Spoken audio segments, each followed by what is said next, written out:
Good morning, beautiful people. Welcome back to another day of YouTube. I've been gone for about 4 days. Four. And for good reason, job's killing me right now.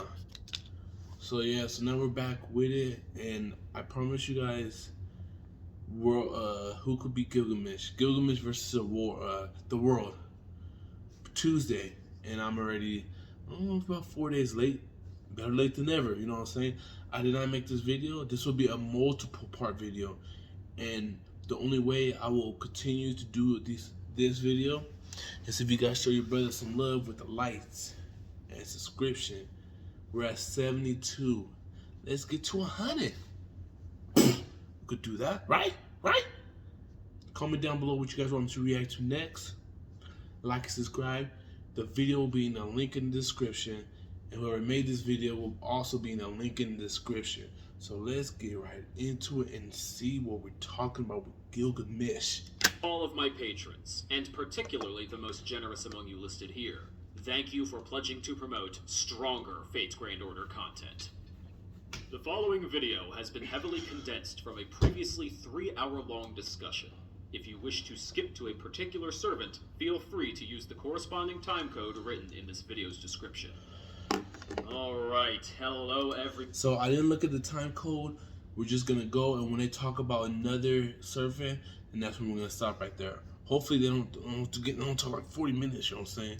Everyone, and welcome back. You guys have been asking for it, so here it is, the second collab with Studio Omega. Guys, say hello. Hello. What's up? And Omega's even back with a better mic, so there shouldn't be any audio problems this time. I'm really doing my best to, since you guys keep asking for at least a second collab, I'm going to keep trying to improve the audio between us. Because I know, especially like last time, I was really quiet and such. But anyway, we are doing something really different than the last collab, in that this doesn't even really have to do with in-game FGO stuff.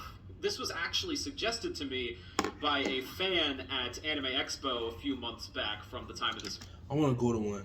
I never went to one. I really do want to go. I want to go to Japan and go to one. That's what I want to experience, the real deal. You know what I'm saying? I don't know her name, but she mustered up the courage to ask me to do it. So I'm like, you know what?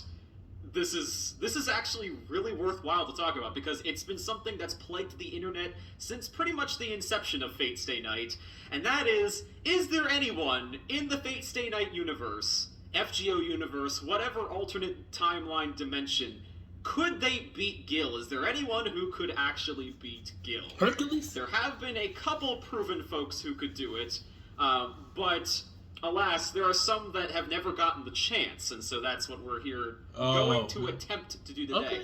Now, granted, a lot of what we say will be based on facts that you can look up yourself, but there's also going to be plenty of opinion and conjecture, so don't... You gotta have You those. are free to discuss it in the comments, free to disagree with us, of course, but yes, definitely this is based on our interpretations of lore, Good constructive criticism. and some stuff that has actually happened. You'll know it when you hear it.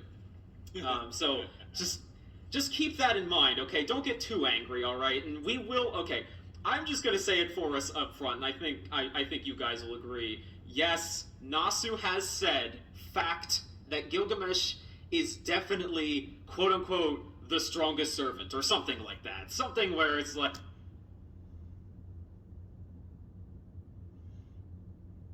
I want to hear already. Show me somebody. You know, that nobody could technically beat Gil when he's serious, you know. But that's the point, is that Gil is an arrogant asshole and thinks everyone is beneath him, so he doesn't ever need to go full strength. Most of the time. So there's something very important about that, because basically for Gil to go serious on someone basically means that Gil is acknowledging that person as someone equal to him. Right. So, one of those.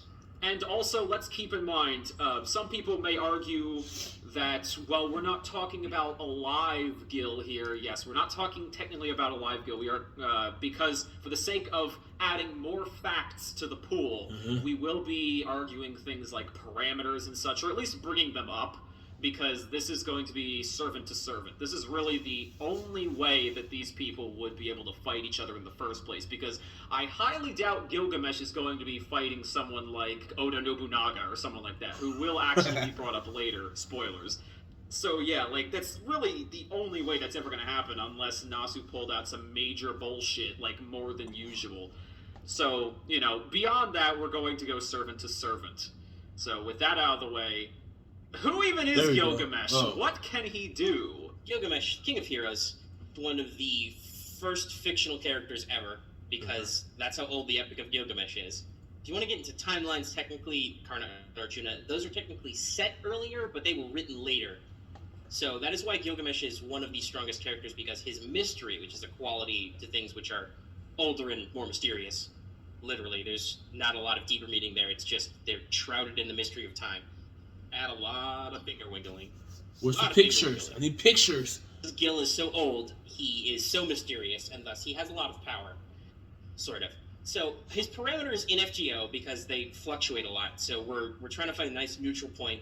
He's pretty powerful in FGO, it's described. So he has a strength of B, an agility of C, mana B, luck A, Noble Phantasm EX. He's pretty lucky, but his actual physical parameters. So you guys can see that if you guys haven't watched this already.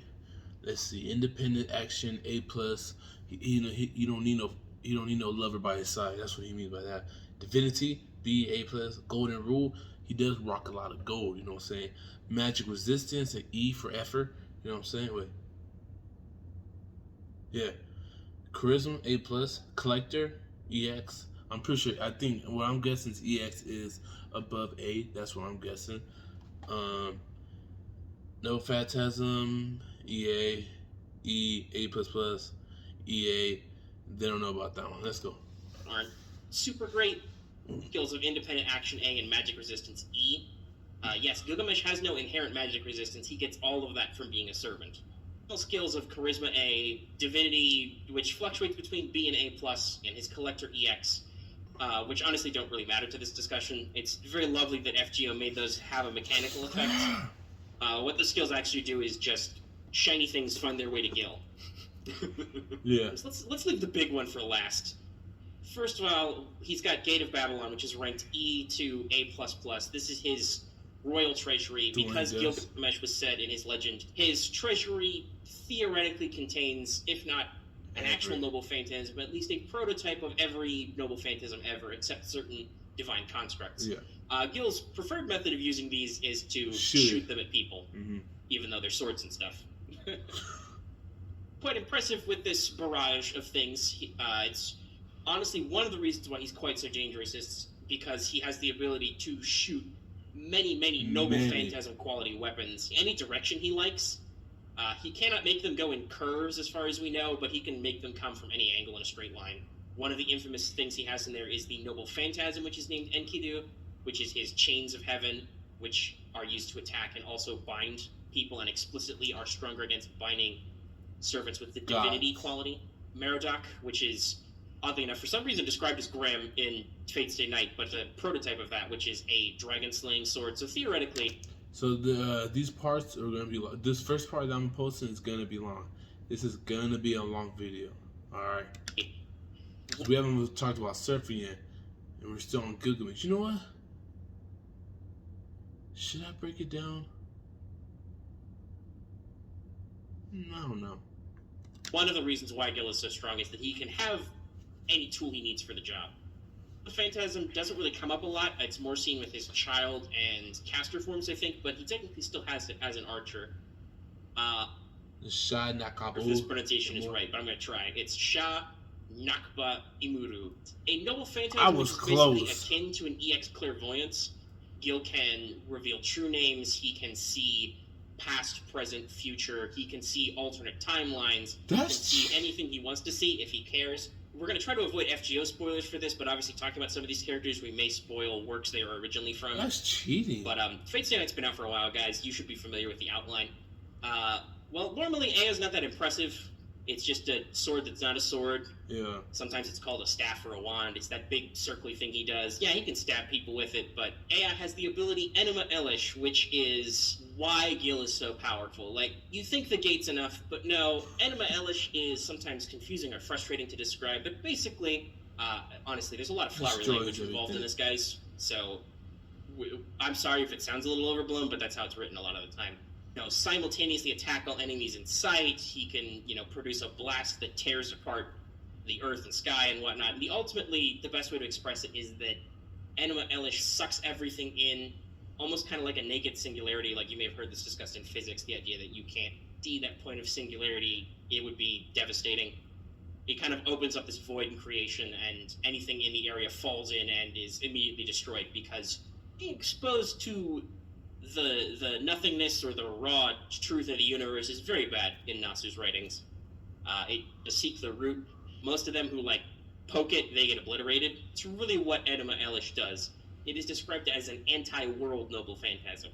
Thoughts on the big man Gil? Well, my immediate thoughts is this is I like bringing this up, but this version of Gilgamesh, Archer Gilgamesh, is specifically the Gilgamesh in the story before he's gone on his quest for immortality. If you guys haven't read the clip notes on his story, you guys really should. It gives a really, really good background to who he is, why he is, and why he acts his way.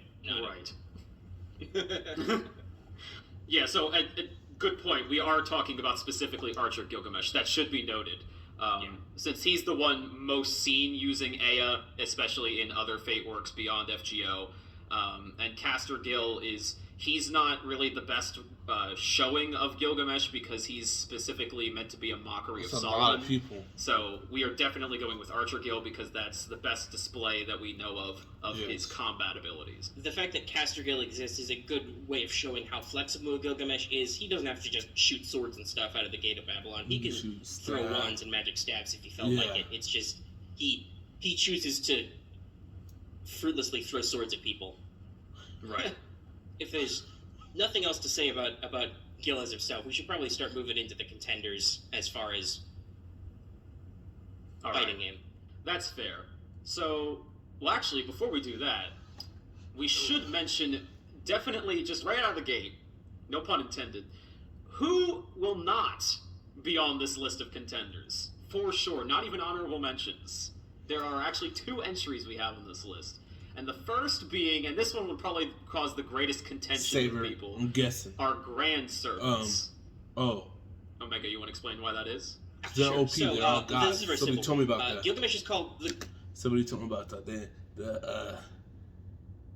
Because they're gods, you know what I'm saying? They're whooping Gilgamesh. That's what somebody told me. You know what I'm saying? the strongest servant, and this is already perfectly out there in the English version of FGO. But the Grand Servants are a higher caliber of servant container. They are literally a level above regular servants, and they are very strong. From what we have seen of them. So there's really no contest here, because as far as we know currently, Grand Servants are greater than regular servants. Also, we don't know a lot about Grand Servants. We have only seen a few possible candidates for Grand Servant. Oh, my man's fresh. In the actual story so far, there are a lot of open questions. So that's why I say, as far as we know, Grand Servant greater than regular servant. Yes. And, I mean, there are people who will argue spoilers. It's inevitable. But without giving away any spoilers, if you know the showings of Solomon and King Hassan, I know Solomon you should know within your soul that Gil probably could not fight these people. They become beyond servants and become more of concepts than anything. Especially like King Hassan, who I don't really need I to remember him. go and I don't need to worry about spoilers that much or anything, because you will see him very much in Babylon. It could be argued that, well, but Solomon this or Solomon that, so I'll make it fair to you people. King Hassan, his showings in Babylonia, basically, I don't want to say they completely prove that he could beat Gil, but rather it's more like the guy is basically the... I'm looking at the screen, all I'm seeing is audio, and it's like I'm getting stuck on that. I don't know why. Concept of death at this point as a Yeah, grand servant. I remember him. How do you, like, we know what Aya can do, but how do you actually apply physical tearing of the universe to basically a guy who acts as a concept? I mean, Gawain was basically the right-hand man of Artoria for years and years, like especially in Camelot timeline for that singularity. And this guy, like King Hassan, was futterwackering around Gawain in his best element. Like the sun was out and everything, and he's just like, I can't lay a finger on this guy. So, yes, Gawain was fighting him with swords. I'll say the only thing I will recommend about them with this video is have more pictures. It's a long video, so they had to do a lot, and I commend them because they actually did good with this. So far, what I'm seeing, it's pretty good. Yeah, so we're probably not gonna get into who's gonna fight who for first one right now because it's already gonna be a long video. But that was the best guy Artoria had, basically, with normal, like above normal, paranormal combat prowess, and he couldn't do anything to King Hassan. And okay, slight spoilers, but nothing that Lucky hasn't already heard, because he wants to avoid spoilers too. When you deal with the Beast class in Babylonia, take note of the fact that Gil needs help to fight that Beast class. King Hassan just bops in and basically does half the job by himself, like it's no big deal. That's how big a deal King Hassan is, and that's how basically above Gilgamesh as a servant he is. So that's why no grand servants. No Understandable. contest. There's no discussion to be had there. We're pretty sure they win. And then there's one more. There is Void Shiki. And anyone who knows about Kara no Kyokai lore should be throwing up their hands like, well, obviously. Oh shit. Void as a concept is very spoilery for Kara no Kyokai, but at the same time, I think we could pretty easily say you have to go to the end. She flat up explains herself, Kara no Kyokai, and basically she could rewrite all of human history out of thought, but doesn't want to. Because what's the point? There has been some waffling over the years about how strong Void is practically, but even so, conceptualification of, the swirl at the heart of the universe, this very big deal concept of the Nosferatu. She is supposed to be the personality of that effect, and thus she wields incredible cosmic power because she is plugged into the heart of the universe, right? Basically, Gilgamesh would be trying to 1v1, not the universe, but basically God. Like, not a god or something like he's done in his legends. No, like, God. Basically the creator of everything. With something that he created, that God created, basically. I would go say more an avatar of the universe. Right. Yeah. Like, he can tear a hole in the universe, he can't fight the universe. Yeah, I said this before when we were trying to figure out our like format setup before we started, that I'm pretty sure technically what Gil is punching a hole to is technically where Void is from. He creates a space in the universe that sucks everything in and destroys it, renders it back to null creation. I'm pretty sure that's where Void is from. So you could argue, like, maybe when she's limited by being personified as a servant, there's a fight there, but I'm pretty sure Void's not really trying, because that would be dull. Right. It's basically Gilgamesh, but less of an asshole. And more powerful. And prettier. That is true, too. Although I'm sure the fangirls would disagree with you, Lucky. Because don't forget, Gilgamesh has fangirls. Gil has this bad habit of ditching his shirt a lot. That is definitely helpful to his cause. Alrighty, so with the non-applicable people out of the way, we can finally get to the meat and potatoes. Woo! And that will be it. Haha. That'll be it for part 1. Like I said, like, subscribe. Even if you guys don't watch the full video, show your boy some love. and I would just keep on doing these. I could do I'll knock this video out. I'll make the videos longer depending on how much love you guys show me. All right. So that's part 1 on Gilgamesh versus the world. Who could beat Gilgamesh? All right. So stay tuned because we're gonna be doing a lot more. I'll let your boy.